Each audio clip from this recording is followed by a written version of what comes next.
बहुत समय पहले एक छोटे से गांव में रामू नाम का एक ईमानदार और मेहनती किसान रहता था। वह गरीब था, लेकिन उसकी आत्मा सच्चाई और दया से भरी हुई थी। उसका जीवन बहुत संघर्षपूर्ण था। उसके पास एक छोटी सी झोपड़ी थी, जहां वह अपनी पत्नी और 2 बच्चों के साथ रहता था। फसल खराब होने और बारिश न होने के कारण उसकी हालत दिन प्रतिदिन खराब हो रही थी। रामू को हर सुबह जंगल में जाकर लकड़ियां काटनी पड़ती थीं, ताकि उन्हें बेचकर अपने परिवार का पेट भर सके। वह अपने बच्चों को अच्छी शिक्षा देना चाहता था, लेकिन गरीबी के कारण यह मुमकिन नहीं हो पा रहा था।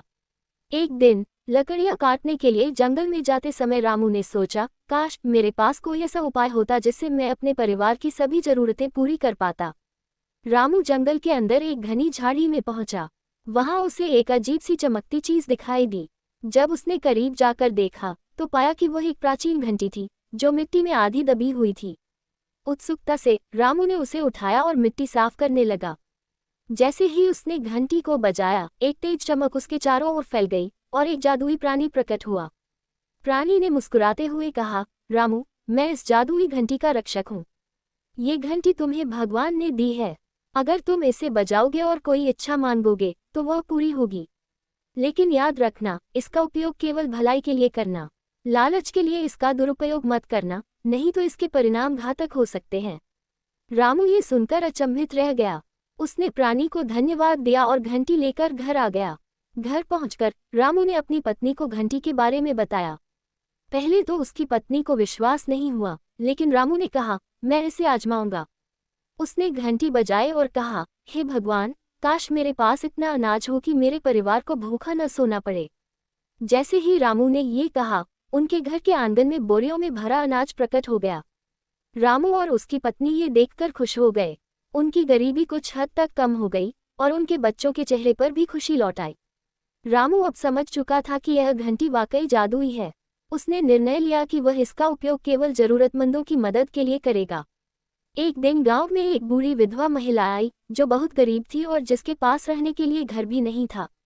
रामू ने उसकी हालत देखकर घंटी बजाए और कहा, काश इस महिला के लिए एक छोटा सा घर बन जाए। अचानक उस महिला के लिए एक सुंदर झोपड़ी प्रकट हो गई। धीरे धीरे रामू गांव के लोगों की समस्याओं को सुलझाने लगा। वह कभी किसी किसान की फसल को बचाने के लिए घंटी का उपयोग करता, तो कभी किसी गरीब की बीमारी का इलाज करवाने के लिए। उसकी ईमानदारी और भलाई के कारण गांव के लोग उसे देवता के समान मानने लगे। रामू की भलाई की खबर गांव के जमींदार हरिनाथ तक पहुंची। हरिनाथ बहुत लालची और स्वार्थी व्यक्ति था। उसने सोचा, अगर यह घंटी मेरे पास आ जाए तो मैं सबसे अमीर आदमी बन सकता हूँ।